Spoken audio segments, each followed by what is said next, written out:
Kung maglalagay ka ng TV set sa iyong pader o dingding ng iyong living room or sa bedroom, alam mo ba ang tamang sukat mula sa sahig para ito ay ikabit?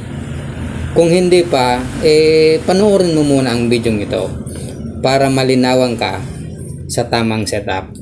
Ang tamang height pala at taas ng TV sa pader ay depende sa laki ng TV, sa taas ng upuan at distansya ng manunood. Pagka nakaupo yung manunood, dapat yung sentro ng TV screen ay nasa eye level niya. Pero yung upuan dapat yung normal at standard lang na taas, hindi yung high chair. Dapat nasa 40 to 50 cm ang taas ng upuan.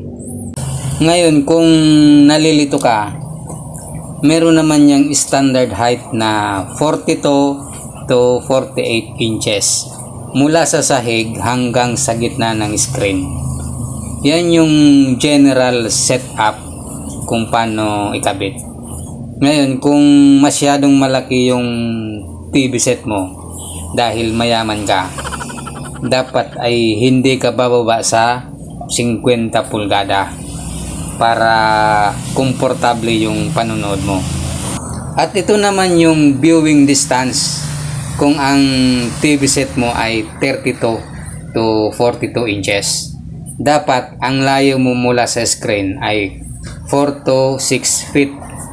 Pero kung mas malaki pa sa 42 inches yung nabili mong TV, halimbawa 50 to 60 inches, dapat medyo lalayo ka sa panonood. Mga 7 to 10 feet yung viewing distance mo. Bagay ito sa mga malalaking espasyo ng living room. Kung maliit lang yung area ng living room mo, kailangan mong bilhin yung medyo maliit lang na TV set. Huwag yung masyadong malaki kasi maduduling ka niyan pagka manunood ka. So, pagdating naman doon sa kwarto, ganun din yung sukat, mga 42 to 48 inches. Pero kung mataas yung kama mo, dapat siguraduhin mo lang na nasa eye level mo yung TV screen, yung gitna ng screen pag nakahiga ka. Doon kasi sa living room, pag nakaupo ka, dito sa kwarto, dapat pag nakahiga ka. Yun ang babasihan mo. Okay?